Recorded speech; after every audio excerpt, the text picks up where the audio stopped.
Is Playa del Carmen, Mexico safe? Hey, welcome to this video where the goal will be to answer that question for you based on my 13-month experience living in Playa del Carmen amongst the locals by myself. Now, I've lived in about 7 different places in Playa del Carmen across those 13 months. So I'll share with you different spaces, I'll share with you affordability, I'll share with you things on crime, the police, the military, things such as food, affordability, all those great things, and the weather included, so you can have a better idea what to expect if you want to go to Playa del Carmen, Mexico. Now, the short answer to is Playa del Carmen in Mexico safe? The answer is yes. I'm going to share with you, based on my experience, some important things that can help you prepare for your trip coming in. So, the first thing to understand is there are people that come to Playa del Carmen as tourists to go to hotels for, let's say, 7 to 14 days. There are also quite a lot of people coming in that are staying for 3 to 6 months at a time, or 90 to 180 days. You see, if you come into Mexico, you can typically get a 180 days stay without needing a visa. Now, at times they're not going to give you 180 days, but I'll share with you some tips to make sure that you can maximize your 180 day window to ensure that you get that when you come into the country. So we'll start off at the airport. You're most likely going to come into Cancun at the Cancun airport. Now, if you've watched my video on is Cancun, Mexico safe, you may notice a few similarities with some things I'm going to share with you in this video about is Playa del Carmen safe. So, in order to make sure you can get the longest stay possible at the Cancun airport, this is going to apply to you if you want to come in for 90 to 180 days. If you're just coming in as a tourist for 7 to 14 days, you're not going to have a problem getting that because you just show your reservation at the hotel, you show your exit flight, and away you go. But if you're concerned about whether or not they're going to give you 180 days and you want that, then I'm going to share with you some things that you want to make sure you do to maximize that chance that they're going to give it to you. So the first thing is, when you come to the customs agent, be prepared and be confident with answering the questions promptly in a confident manner with regards to what they're going to ask you. So most likely they're going to ask you, how long do you want to come into the country? You say, can I have 180 days? You say, however many days you want, you request, can I have this many days? They're going to say, what's the purpose of your trip here? Or something along those lines. You'll say, well, I'm coming to the country for tourism purposes, I want to explore the country, and I want to support the local economy. And they're going to say, how are you going to support yourself? Now, if you have a gig where you're making money through the internet or however you make money, you tell them how you're going to support yourself. If they're going to say, how much money do you make per month? Tell them a number that will satisfy them. Say something like $3,000 to $5,000 every month is what I'm bringing in. They're not going to make you show if you present everything with confidence.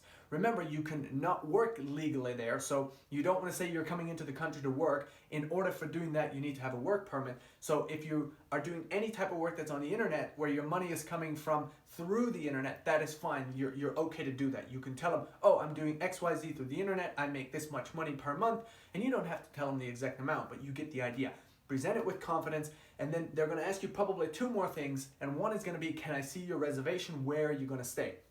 Show them a reservation. You don't need to show them a reservation for 6 months. It can be a reservation just to get started for maybe the first month. That would be ideal. And then they're going to ask you for your exit flight out of the country. Now, what I suggest you do, book an exit flight out of the country 180 days after you come into the country. So let's say you come into the country, today would be day 1. 180 days from now, book your exit flight within that 178 to 180 day window. Because when you can show them that flight, they're going to see that you already have a flight for 180 days down the road, and they're way more likely to grant you 180 days. I'm going to share with you one final thing on that flight in case you don't know where you want to fly to, and this way you don't have to spend any money on a flight you're not going to use. What you want to do with this exit flight is book it very close to your departure flight to go to Mexico. And then once you're in the country, you go on the internet, you cancel your flight, and you get a refund. Because pretty much every single flight is refundable up to 24 hours after you purchase it. You don't need to purchase any purchase protection, nothing. You can simply go, cancel the flight, and request a refund. Keep in mind when you do this, make sure you check with the existing airline just to make sure they have a 24-hour refund policy. In my experience, every single time I've done this, it's worked. Obviously, I'm not saying that every airline has it. I just know that every single time that I've used it with different airlines, it's always worked because they've always had a 24-hour refund policy. So if I didn't know where I wanted to go, I would just book my flight for those dates. Let's say I want to go to Mexico for 180 days. I book my flight right before I check in for my flight to go to Mexico. I show them that I have an exit flight, with check-in. Usually they want to see that anyways. And then once you come to customs, you show them your flight for 180 days down the road. This is for customs in Mexico. and then they're gonna more than likely grant you 180 days without any problem whatsoever. And then from there, you're in the country. If you don't want that flight, like I said, just go ahead, cancel it, get a refund. It's gonna be within 24 hours, and then you'll decide where you wanna go from there. Anyways, that is for coming into the country to make sure you get 180 days. Before we get on to the final part of kind of going to Playa del Carmen and then exploring all the things from crime, the police, affordability, food, the weather, so on and so forth, I want to share with you one final thing, and that is when you come into Mexico, make sure you do not overstay, because they're going to give you a certain amount of days. Make sure you know how many days they give you, because you may get stopped, throughout your stay in Mexico by the National Guard people. And if the National Guard people stop you, they're going to ask you for your information, and they're going to check if you're legal or illegal. And if you're illegal in the country and you get stopped by them, you're going to have problems. And I don't exactly know what your problems are going to be, but you don't want to have those problems in a foreign country. That's what I can assure you. So you want to make sure when you're coming in, you know how many days they give you so that you don't risk getting stopped and being found to be illegal, okay? Keep that in mind. Now, let's move on. We're going to go to Playa del Carmen itself. Playa del Carmen is about an hour from Cancun. You can easily take buses there for about 200 to 250 peso. You can take taxis there. They're a little bit more expensive, maybe 40 to 50, US dollars, maybe even 60 US dollars to take a taxi. You can take different kind of buses there, shuttle buses, so many different ways you can get there. If you want to go there the cheapest way, I recommend you get something like Auto Bus, and you can go there for 225 to 250 peso. Just to give you an idea, that's about 15 Canadian dollars, give or take, within that framework, okay? Very easy to get tickets to go there, etc. Anyways, once you get there, Playa del Carmen is in between Cancun and Tulum. So if you're familiar with the area at all, you're going to go from Cancun about 1 hour to Playa del Carmen. If you go an hour further, you will get to Tulum, which is a popular, hotspot as well for many tourists. But we're going to focus on Playa del Carmen in this video. So now that you're in Playa del Carmen, what I want to share with you first and foremost is a few things regarding the weather, and then we're going to cover some things to be mindful of with the police, military, etc. And then we're going to cover food, affordability, and so on. So the first thing to understand, the weather in Playa del Carmen is hot, okay? So it's like hot all the time.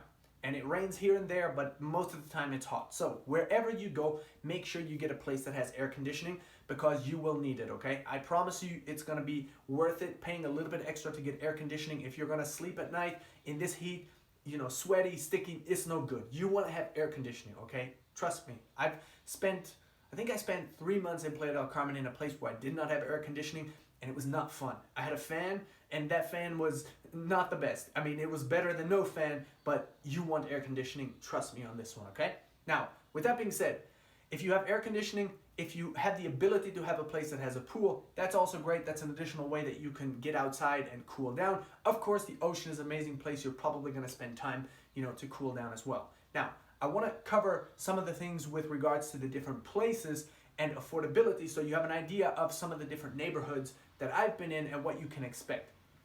If you get to Playa del Carmen, you're going to come in on this kind of highway, and it's like a main highway, and there's a bridge, like an overpass, okay? So this bridge kind of cuts right through, and it would take you all the way to Tulum if you kept going. If you go the other way, of course, it's going to take you to Cancun, but you're going to be coming in from Cancun. Now, we're going to talk about, there's two sides of the bridge. So there's the sides of the bridge where there's more of the jungle area, and there's the side of the bridge where there is the ocean. If you're going to be on the side of the bridge where there is the ocean, you will likely pay a little bit more. If you're going to be on the side of the bridge where there is the jungle, around the Plaza Las Americas area, and even deeper into the jungle, there are some upscale areas, neighborhoods there, that will also be a little bit more expensive, okay? So, on the side of the bridge by the ocean is typically more expensive because you're closer to the sea. On the side where there's the jungle, if you go to the Plaza Las Americas area and into kind of deeper into the jungle, into some newer developments, those areas are a little bit more expensive, as I said. If you go towards Tulum, you will hit an area called Playa Car. This is one of the most expensive areas. It's also one of the most upscale areas in Playa del Carmen as well. Now, I recommend that if you want a upscale, clean, peaceful, more peaceful environment, Playa Car is what I recommend in terms of the neighborhood. But it's going to be your most expensive neighborhood, and it's going to be worth it if you have the money to do it. Then, you have a much cleaner, much more quiet space, to enjoy for yourself, okay? So that's what I recommend, but again, it's going to be more on the high end. If you're going to go by the beach, where there are the hotels, that area of course is more expensive as well. Keep that in mind, but there's a lot of mix there. So there's a mix of tourists, locals, and a lot of everything going on in that area. So it really depends on what you want. Now, if you're gonna go into the jungle, you can find some very affordable housing, whether it's apartments, houses, whatever. You can find very affordable rentals amongst kind of that area on the other side of the bridge that is going in towards the jungle, so long as it's not completely new developments. The complete newer developments are going to be a little bit more expensive, as I already mentioned. Okay, now we got that covered. I want to share with you a few things about what I would recommend in terms of places, or in terms of kind of, how would I say, in terms of spaces that I've been to. So I lived for multiple months in the jungle area that was past Plaza Las Americas. Now I stayed there for 3 months in this area. I enjoyed that area. Specifically these 3 months I was living in a gated community, or more of a private community. So for example, there is security and not anybody can walk into that area. So that area you feel very safe. You have a bunch of complexes where there's many people living. You have pools in that area, and it's always very calm, very peaceful, very quiet. So I recommend those areas if you want to have extra security, to feel a little bit safer.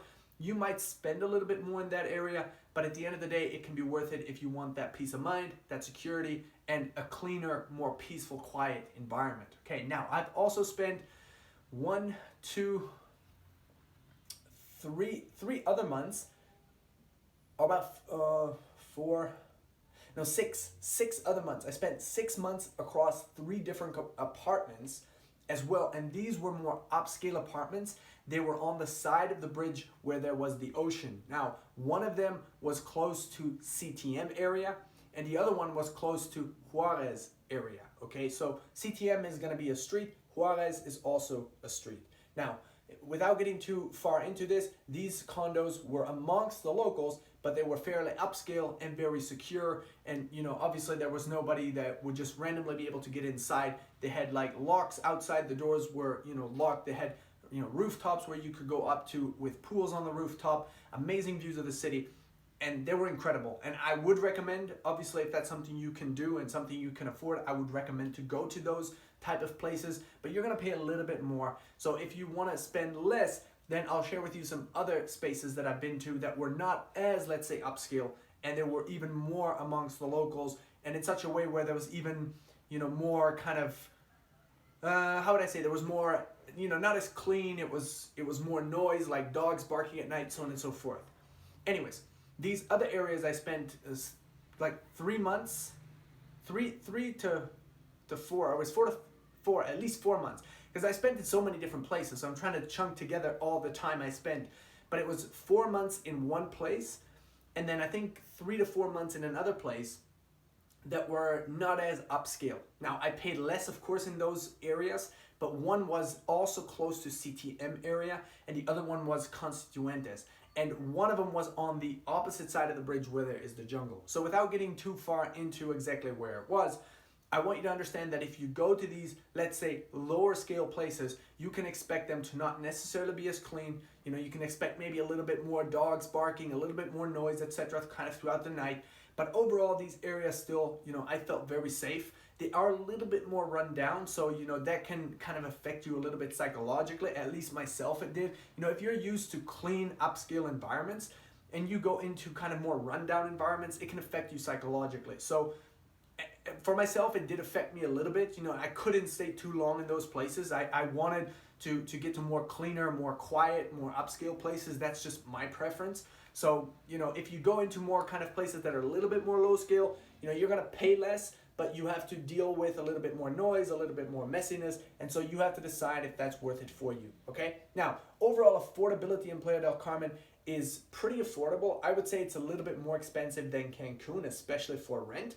Keep in mind that if you're going to be renting, the locals, you usually pay less. So, if you're gonna, go, let's say, rent something, the landlord sees that you're a foreigner, they're more likely gonna give you a higher rate. So what I'd suggest is you negotiate a little bit with them and ask them, hey, can you give me the local rate? I'm a local here. And negotiate with them just so that they know that you know about the local rate, and then maybe they'll give you a better deal. Because when I was in Mexico this one time, I was living in this apartment, And I just was talking one time with some of the other tenants, and they, randomly told me how much they were paying in rent.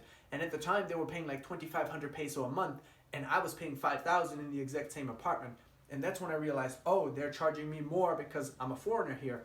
And so you might still pay a little bit more, but at the end of the day, just don't be afraid to negotiate with the landlords to, get a better deal if that's something that you want, especially if you're on a tighter budget, okay? Now, with that said, affordability overall, rent-wise, it's higher in Playa del Carmen than Cancun, but if you go to Tulum is even higher than Playa del Carmen. That's what I would say.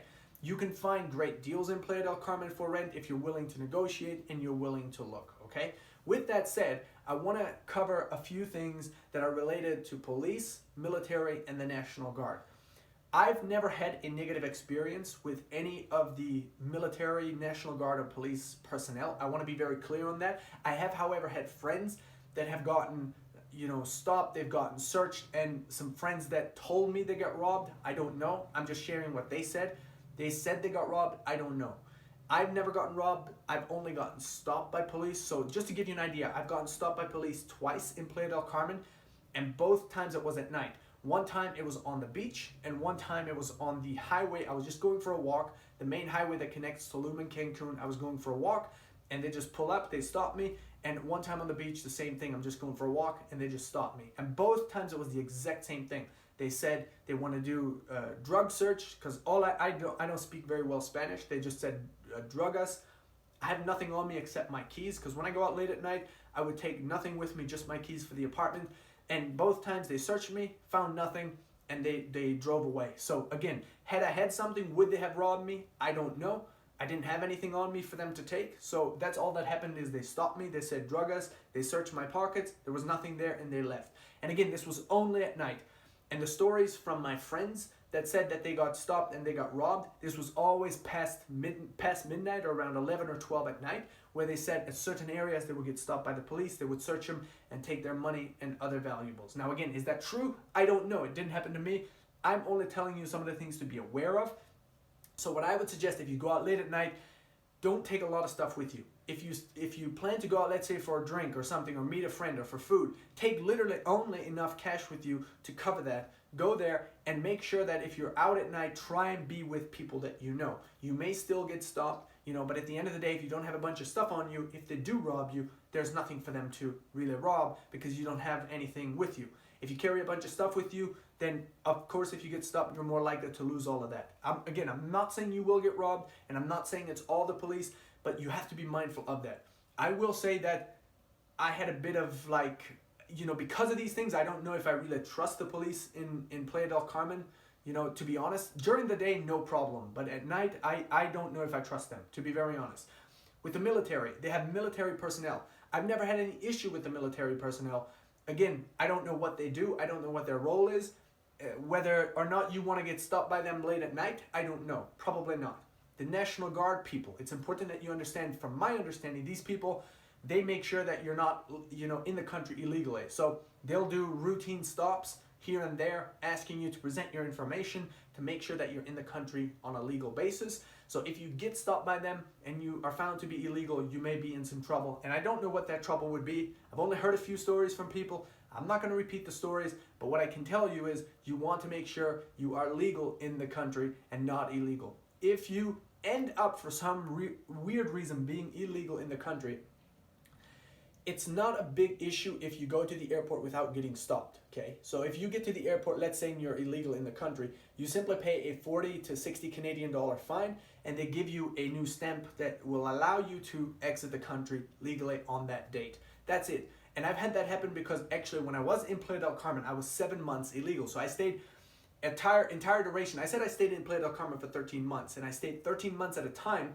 so they gave me 7 months I was illegal. I'd already actually stayed more months in Playa del Carmen before. I told you I lived there for 13 months, but I've actually stayed there 13 plus 4 months, so it was a total of 17 months that I've lived there, because a prior time I was there for 4 months as well. But I just said 13 months just to give you that example of the entire stay, because that was the latest chunk that I spent there. So when I was there, 7 months were illegal, and the reason that happened was because I was trying to apply for temporary residency. And so long as I was able to go get an appointment booked, even if I get stopped but I have an appointment, it's no problem. They will let me, stay. They're not going to deport me or lock me up or anything of that nature.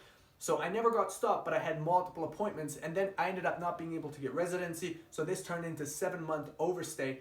And thankfully I never got stopped. I just went to the airport, and there, like I said, I just paid, I think it was like maybe 60 Canadian dollars that I had to pay.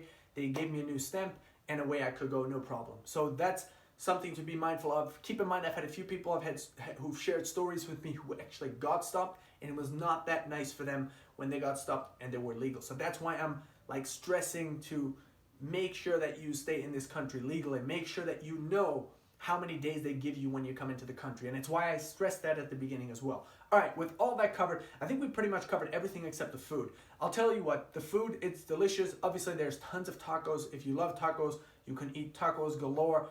You know, for myself, I've enjoyed plenty of tacos, but sometimes it gets to be too much tacos, to be honest. So if you spend there a long time, you eat tacos all the time, you want something different. But the tacos are delicious. The food overall is delicious, and it's very affordable. If you want to cook for yourself, obviously going to grocery stores or local markets to get food at home, it's incredible. If you want to go out, the restaurants are not that expensive. If you go to the local restaurants, they're much more affordable. If you go to tourist area and you go like Fifth Avenue, all those areas, of course you have, you know, a much more expensive rate. So for myself, I would never really go to Fifth Avenue, to those kind of tourist areas. I would always just go to the local areas and eat there, because I find that they give you much more food and it's way less. So, and it feels more kind of local, authentic, and a much more Mexican experience. So I prefer, when I'm there, to go to the local areas. And with that being said, there's one final thing I want to cover before we wrap up this video, and that is going to be related to crime. See, here's the thing. Playa del Carmen is fairly safe, I would say, overall. I've never had any issue whatsoever, and it just depends what you get yourself involved in, where you go at what times of the day or what times of the night, and the type of activities you associate with. Because the things you do can increase or decrease the probability of, let's say, negative things occurring. Can you get robbed in Playa del Carmen? Can things occur that are not so friendly? They can. But most likely, if you're going to use common sense and you're not going to involve yourself with people that are involved in certain activities that are illegal, you will not have any problems. If there are any things, any violence or any things that occur, usually if there's, conflict amongst, let's say, members of groups that are doing illegal activities, usually they're, sorting that out amongst themselves. So sometimes things happen, some violence occurs from time to time, but it's, fairly well covered up, we'll put it that way. And for the most part, you as a person coming into the country are not going to be in danger because you're not a target for them. If you come into the country, you're there to support the local economy and explore, and throughout that exploration and whatever you're doing through consuming, whether it's your rent, your food, activities, you're supporting the economy. So they're not going to come after you. You're not a target coming in. You're a benefit to the economy when you come into the country. But of course, they have laws and rules that you have to abide by. So you don't go in there and try and take advantage of things, and you make sure that you are aware of the activities you involve yourself in. Overall, you should not have a problem in Playa del Carmen whatsoever. It is quite safe, and it's a wonderful, wonderful experience. I would recommend at least living there for a month. I want to say one final thing before we finish up the video. If you're someone who wants to come to Playa del Carmen and you want to be in an environment where there's quite a few kind of people that are foreigners that do online work, there's quite a big community of these type of people in Playa del Carmen. And I was not someone who was very communicative, who went out and made, connections with a lot of people. But what I will say is there's quite a few, local spots like cafes that you can go to, and I'll give you a few recommendations where you'll go there and there's basically people working on their laptops all the time. And so if this is a vibe that you want to be around, then that's something I would recommend. Playa del Carmen can be a good hub for this. And I'll share with you an area where there's a few cafes that you can go try out that are amazing, not just for coffee, but obviously Wi-Fi, go there, work, and they also have some delicious food. So there's this area, I believe it's 30th and 30th, I think, something like this, within that area. And there's all in one area, there's a few cafes. There's Orange Cafe, there's Papa Charlie, and then there's Mercado, Bajo. Those are two cafes, and Peace and Bowl. Bajo, Mercado, Peace and Bowl are all in the same building, and then Papa Charlie is right next to it, and then across the street is Orange Cafe. The Wi-Fi at all is incredible. The coffee or lattes at all is incredible. Usually that's all I did was go there, get a latte, and work. But for the most part, I've had a little bit of food here and there. The place is also good. But it's a kind of a peaceful, zen, hippie type of vibe. I would say that. If you're into that, I would recommend you go check out that area. If you want to be around other people that are working online, that's a great hub to go to. And of course, there's a lot more that I didn't mention, but that was the most, that was the area I went to the most to do my work when I was in Playa del Carmen for that 13-month span, okay? Now, with that being said, we're going to wrap up this video. So thank you so much for tuning in. I appreciate you so much. I encourage you very quickly, if you haven't already, give this video a thumbs up. It would be very helpful for me. If you found any value in it, if you could do that. If you have any thoughts or questions, leave them in the comments for me below, and I'll answer it. Any questions you have, as soon as I see them. And make sure you subscribe to the channel also, so you do not miss future videos that I produce for you, because I'm going to be sharing more videos with you based on my life experience related to travel and more. Also, one final thing, if you go to the description of this video below right now, you will see a few incredible offers there. These offers are incredible and unique, and you may have never ever seen them anywhere else. I encourage you to go check out all the offers in the description of this video below right now, and get access to any single ones that you need and or want. You can get access to multiple of them. In fact, you can get access to all of them if you need and or want them. Keep in mind that any offers you get access to, I will be getting a percentage, so through that way you're supporting me, and I do appreciate that so much. Thank you so much again for your time. I appreciate you. If you want to come to Playa del Carmen, I highly suggest you do, and you will have a wonderful time. Let's get these gains. Let's go.